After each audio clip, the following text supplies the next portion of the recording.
So అసలు ఈ shock wave therapy అంటే ఏంటి? నిజంగానే అంగం సైజుని పెంచే విధంగా ఈ ట్రీట్మెంట్ ఉంటుందా అండి? యాక్చువల్లీ అంగం సైజ్ గురించి మాట్లాడితే బేసికలీ అంగము ఎరెక్ట్ అయినప్పుడు, అంగంలోనికి రక్త ప్రసరణ జరిగినప్పుడు అంగం పెద్దదవడం అనేది జరుగుతుంది. సో దానికి ముందు ఎలా ఉంటుంది? ఫ్లాసిడ్ స్టేజ్లో సుప్తావస్థలో ఉంటుంది. సుప్తావస్థలో ఉన్నప్పుడు ఒక సైజు, అంగం స్తంభించినప్పుడు ఒక సైజు ఉంటుంది.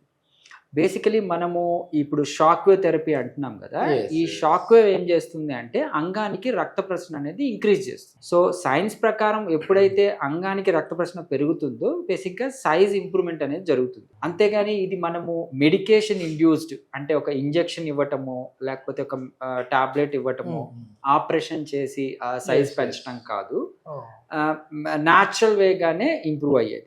ఓకే. సో ఎప్పుడైతే మనం న్యాచురల్గా ఇంప్రూవ్ అవుతుంది అంటామో బేసికలీ మనం ఎక్కువ సైజ్ పెరిగిపోతుంది అనే దాంతో వస్తూ ఉంటారు.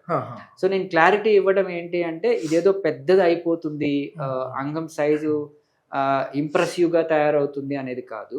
అతనికి ఏదైతే సైజు ఉంటుందో మాక్సిమం సైజ్ వరకు ఇది తీసుకురాగలదు. Okay okay. అంటే వితౌట్ సైడ్ ఎఫెక్ట్స్. నేను ఇప్పుడు అన్నాను కదా, ఇన్వేసివ్ టెక్నిక్స్ లేకుండా, అంటే మనం ఇంజెక్షన్ ఇవ్వటము, కెమికల్ ఇంజెక్షన్ ఆఫ్ ఇవ్వకుండా మనం న్యాచురల్ వేగా బ్లడ్ సప్లై ఇంప్రవైజ్ చేసి అతనికి ఉండవలసిన, అంటే ఇప్పుడు కొంతమంది ముందు బాగుంటుంది, తర్వాత ఏంటంటే సుప్తావస్థలోకి వచ్చేటప్పుడు ఫ్లాసిడ్ స్టేట్ లో తగ్గిపోతుంది, బ్లడ్ ఫ్లో అనేది సరిగా లేకపోవడం వల్ల. సో అది నార్మలైజ్ చేయడానికి ఈ షాక్ వేవ్ థెరపీ అనేది ఉపయోగం.